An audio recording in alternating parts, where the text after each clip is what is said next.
Ty Schmidt, there's been some news. I know you are on the Adam Schefter podcast. You are a co-host. Correct. Co-host. Well, I host the weekly Six Pack. There we go, the weekly Six Pack. Yes. What were you saying? The Six Pack of questions. Adam Schefter was talking about Micah Parsons and the situation with the Cowboys. What was he saying earlier today? Yeah, he pretty much said that he thinks Micah and the Cowboys are headed for like an ugly divorce, and that he doesn't know if it means that he will be traded before the start of this year or if he'll play for the Cowboys this year and then be traded like after the season. But he made it sound like everything that he's hearing based on like Micah putting out the post saying he's ready to be traded. He wants to move on from Dallas. He thinks that really pissed off the Cowboys. And then same thing, like the Cowboys kind of publicly burying him and all that kind of stuff. He basically said that they haven't resumed talks or talked about an extension or anything like that in a very long time. And he thinks it's pretty much over with. And now it's just a matter of when that's going to be. I mean, that's big news. If that we will ask Schefter here when he joins us in a few moments. But have we ever seen Jerry move on from someone like of Micah's caliber that he drafted?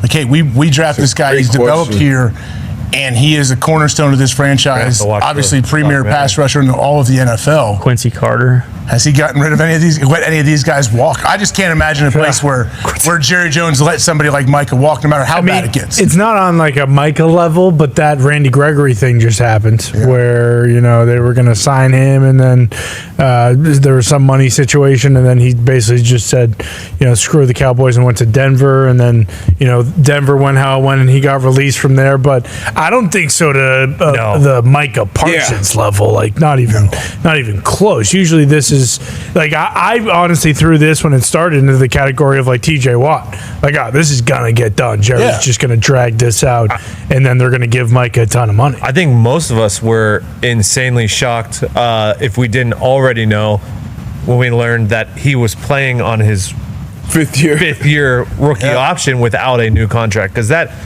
never, like, Jamar Chase got one after his third, right? Like, and then a lot of guys get it after their fourth, but like Micah is in that ilk, if you will, of those players in that draft class and how he's played. I mean, he's been top 5 of defensive MVP basically every single season. Wherever you can line it up wherever you want. He played off the ball linebacker in college, and he's one of the best outside rushers on the planet. But he also you can put him wherever you like. He's so difficult to block. Yeah, you look at pieces that you put value marks on, like quarterback, you start there, and then pass rusher is usually the next piece, and he's been at an elite level. So you asked a question about has Jerry ever moved on from a player at this point? I'm gonna go out on a limb and say no, just like everybody else, just because number one, there aren't many people on that list who will be what Micah Parsons has been since stepping into the league. And then, number two, pass rushers, they never, become available. Not guys like this. So this is wild. Even more than I thought. I was more confident in this deal getting done, even more than TJ Watt, because of just TJ Watt being 30, 31 years old. This guy being in his prime, like.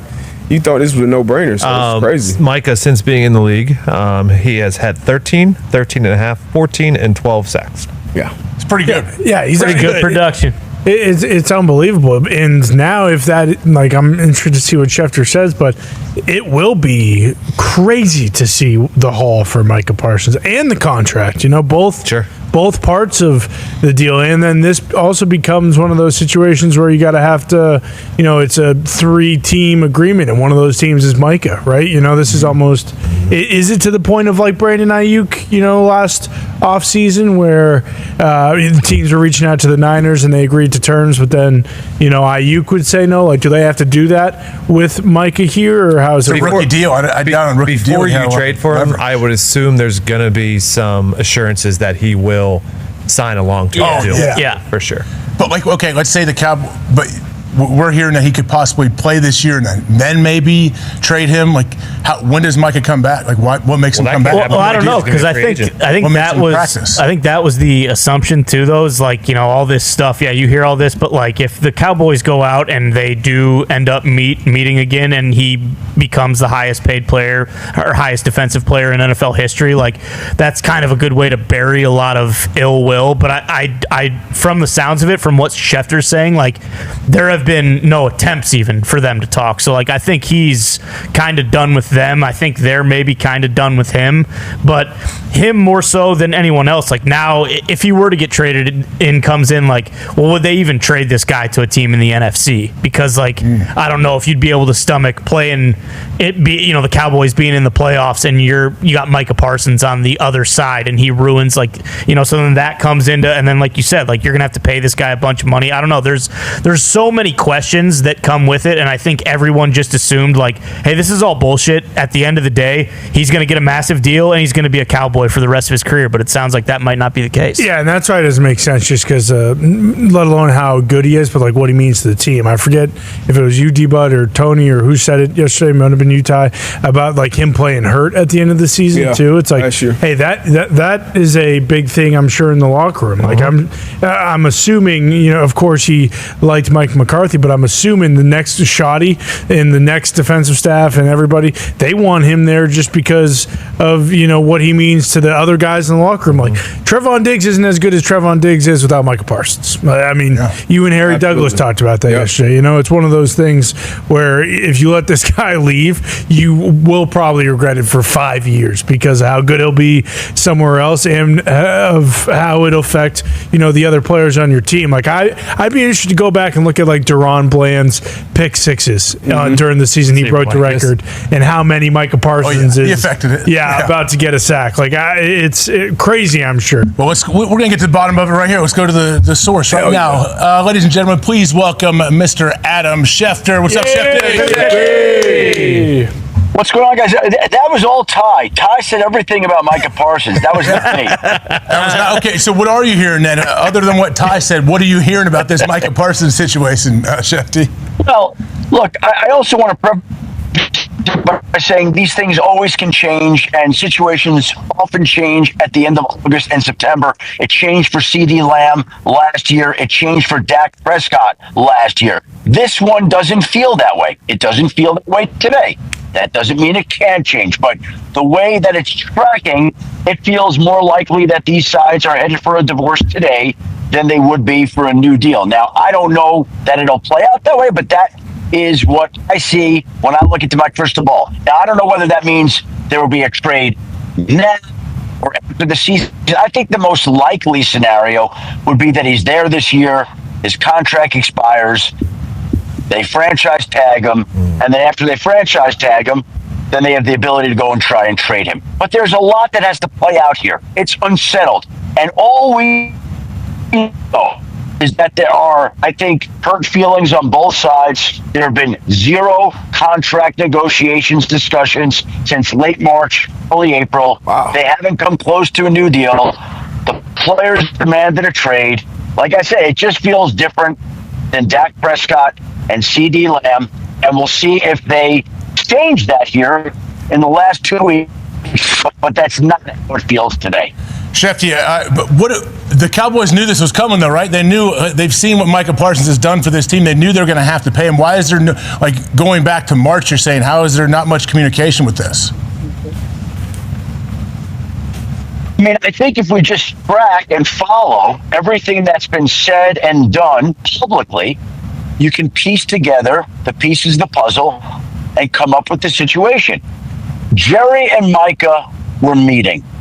Jerry thought he had the framework of a deal done with Micah. Micah did not feel that way. Micah never saw a contract, never saw a piece of paper. Nothing was put down on paper. Jerry Jones himself has said this summer, when I bought the Dallas Cowboys for whatever he paid, $135, $150 million, he did it, as he said, on a handshake agreement. I think Jerry felt like there was a handshake agreement with Micah when his agent, David Mulgeta, was not involved.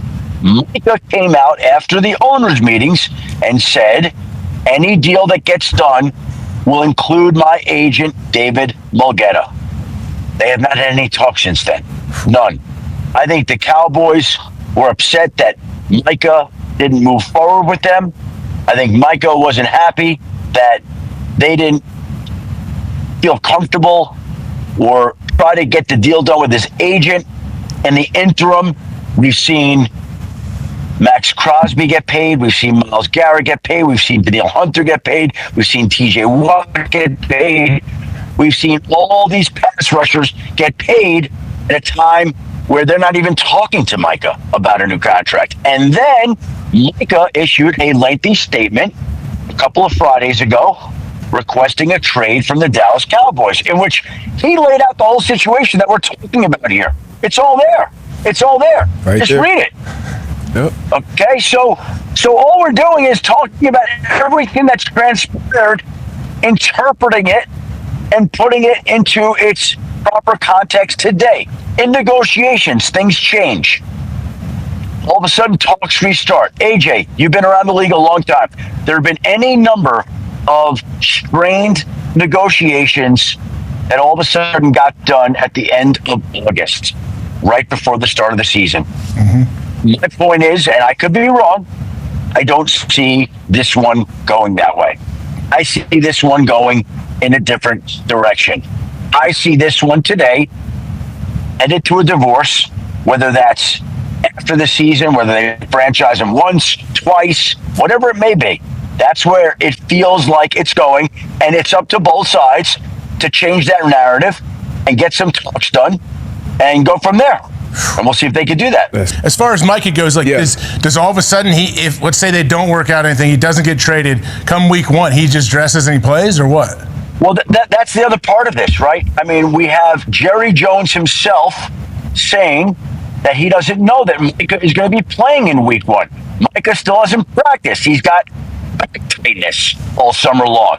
Okay? So there are all these things that are just out there. And until the two sides squash it in one way, which they may or may not, that's why I believe it's headed the wrong way. That's my interpretation of it. That's based on conversations I've had.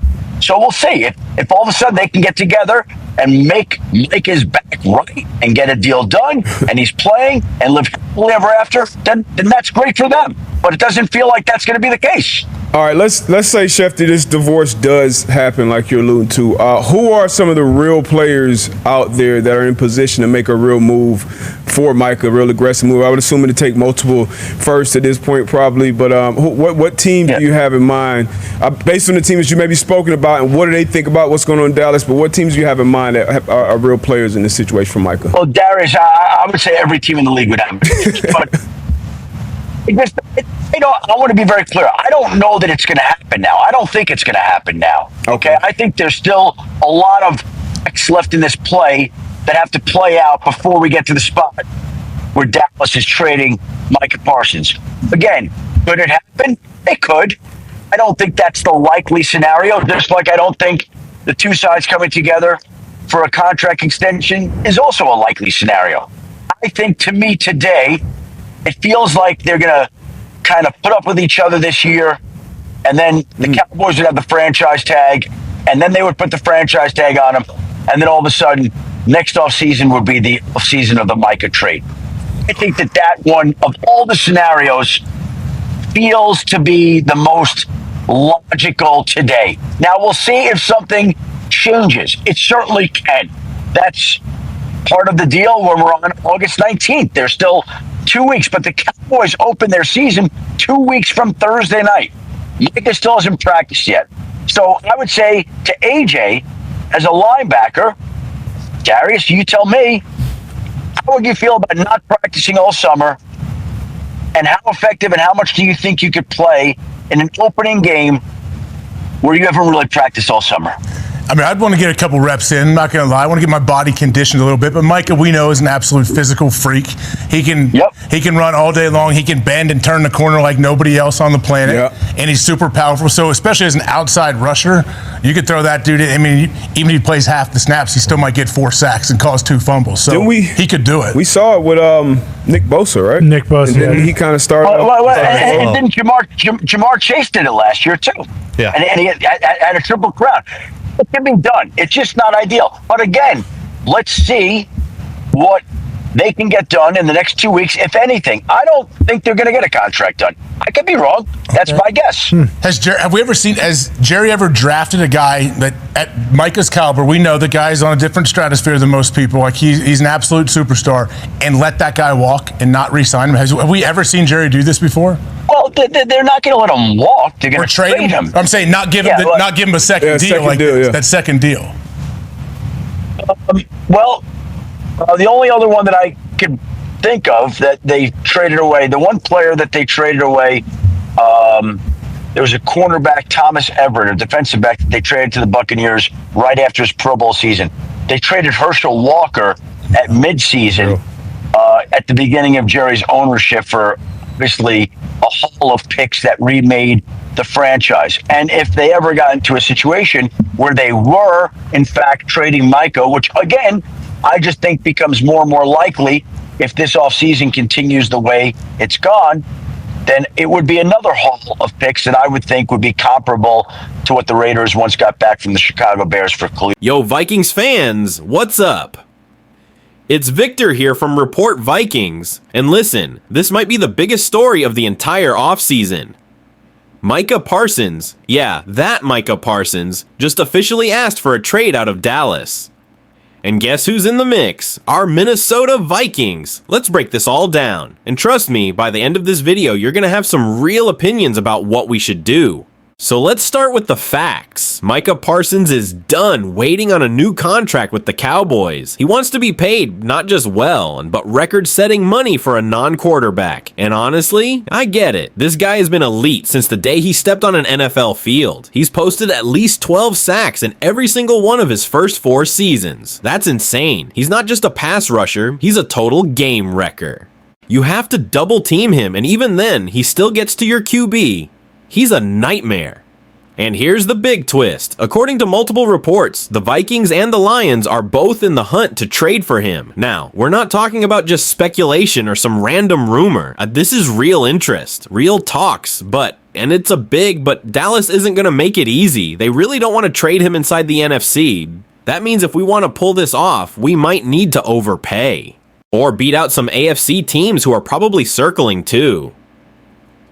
Alright, let me ask you straight up, would you give up major draft capital and pay $35+ million per year to land Micah Parsons? Cause here's the thing, I would. Look at what our defense is missing right now. We got young talent, we got Brian Flores calling plays, but we don't have a true closer. Micah would instantly become our most dangerous player on defense since prime Jared Allen. Imagine lining him up opposite Danielle Hunter, or whoever steps up on the edge. You can't block both. It changes our entire defensive identity. Now, let's be real. This won't come cheap. You're probably giving up at least a first-round pick, maybe a couple picks, maybe a player, and then you've got to hand him a deal that could be $35 to $40 million a year. Highest ever for a defensive player. That's huge. But here's where I'm at. If we believe in JJ McCarthy as our future QB, if we believe in this young core, and if we believe the NFC is open, then why not make the move? Teams don't win championships by playing it safe. The Rams went all in, won a ring. The Niners keep making big trades. The question is, do the Vikings finally step up and go bold? This situation is only getting hotter. More teams are gonna jump in, but if Kwesi wants to get aggressive, now's the time. Before the season starts, because if Micah Parsons ends up in purple and gold, man, US Bank Stadium is going to be a war zone for offenses.